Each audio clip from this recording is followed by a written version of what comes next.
So now let us move on to the unsaturated carbon compounds. What is unsaturated, students? Either it has a double bond or a triple bond. So this is the electron dot structure for ethene. When it has a double bond, we call it ethene. You can see there are two carbon atoms again, and two electron pairs are shared between them. So it has two more electrons that is ready to form a bond with hydrogen. So in the same way which we did, we'll write the first step for ethene, that is, we'll form a carbon-carbon single bond. We don't know if it is a double bond or a triple bond. So what we'll do is we'll fill the hydrogens first. We'll fill the hydrogens first. So you have four. So we'll do a four hydrogen will occupy. Then you can see this carbon atom here. It has one bond, two bonds, and three bonds. So how many bonds can a carbon have? It can have four bonds. So we will add a fourth bond to the other carbon. So now this is a structure of ethene. And when a compound has triple bond, we will do a ethyne. Okay, ethene to ethyne. So again, we will add the single bond itself. Then we will place the hydrogen. Whatever hydrogen is given in the formula, we will do the hydrogen. We have two hydrogen here, and the remaining bonds you can see here. You know now that it has a triple bond. If I don't give you the name of the compound, there is no way of knowing. That's why you need to follow this procedure. Now, I know three compound, three carbon atoms is difficult, but please try it at home. CH3, H6. This is a double bonded structure, so you should add one double bond. Please try it at home. If you have any doubts, feel free to ask. Register today at KLM Institute for free online classes, revisions, doubt clearance, private online and offline classes, Olympiad exams, and win prizes, scholarships, and much more. Next, we will move on to the chains, branch, and rings. So, what do I mean by chains? So, the skeleton structure which we are joining here, it has the number of atoms and its name is related. So, methane, ethane, propane, butane, pentane, and hexane. So, you can see the hexane, it is a very long chain. Okay, this is what is a chain. A for continuous formation of the carbon atoms. If you have C, C, C, C, C, C to n number of times, it is a chain, students. But if you look at here, why did I highlight butane? There are two ways of writing a butane. So we will note down the formula here, C4H10. This is obviously an saturated compound. So in the next slide, we will write a straight chain of butane, how we learned. So what is the first step to write the structure, students? It is for drawing the skeletal formula. So now we have four carbon atoms. We will fill it with hydrogen. You can see here, I am filling it with hydrogen. 2, 3, 4, 5, 6, 7, 8, 9, and 10. So we have C4H10. Now, is there any other way of writing this? Of course, there is. You can see here I'm writing C, C, C. So we have four carbon atoms. We will fill that with hydrogen and see the formula. H, H, H. Three H's are done, hydrogen are done. Now we'll add three more here. So this already has three bonds, students. So we can only add one hydrogen here. And again, we can add three hydrogen in the last carbon, terminal carbon.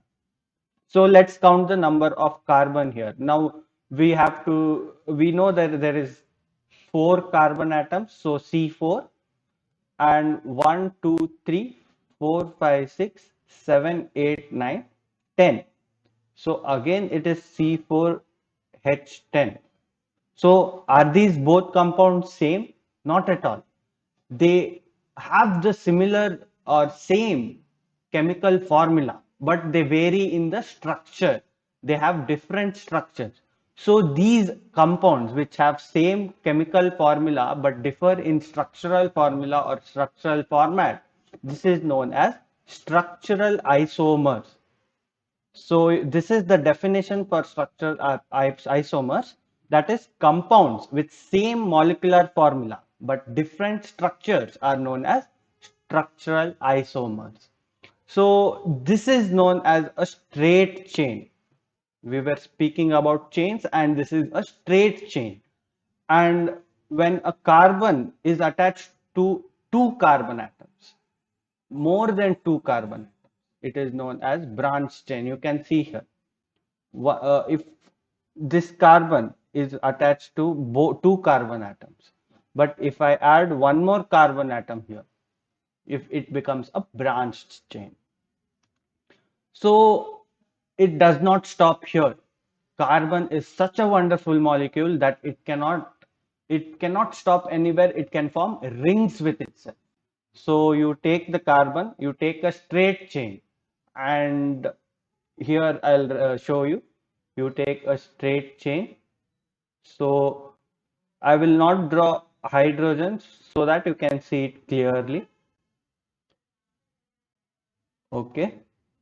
And now imagine this is a straight chain. It has hydrogen here. I'll draw the terminal hydrogen. It has three hydrogen here and three hydrogen here. So if you remove one hydrogen, okay, if you remove one hydrogen and join this carbon with this carbon, you have to remove this hydrogen too. It becomes a ring. It becomes a cyclic compound. So when you tell cyclic compound, the name becomes cyclohexane. This is a 6 carbon molecule, that is C6H12, and it can be either single bonded or it can be bonded double, that is, it might be saturated, it might be unsaturated. For example, we'll see benzene molecule. It is unsaturated, and this is the most useful, and it has its own branch of organic studies, that is uh, it forms lot of different compounds, and it is precursor to many of compounds such as phenol, etc. You will study them in the higher classes. So remember cyclohexane and benzene. Cyclohexane is saturated and benzene is unsaturated. Give your imagination wings. If you're willing to write something, what are you waiting for? Share your ideas and thoughts. Let your ideas reach out to millions. Get your articles published through our blogs for free. So now let us move on to the functional groups. Elements or groups other than hydrogen, which bonds regardless of their length or the nature of the carbons remain same. So if I'm giving a real life example or analogy, if you have a group of 6 people. Okay, you have a group of 6 people, and you have 5 different schools here. Okay, if this group goes to any of the schools, the nature of the group does not change. The It does not matter in which school this group goes. The nature of their behavioral or studies does not change. It is somewhat similar to that. So what are these groups? It can be halogen, that is chloro, bromo, or iodine, ido. It might be a halogen atom, that is chlorine, bromine, and it might be related to oxygen.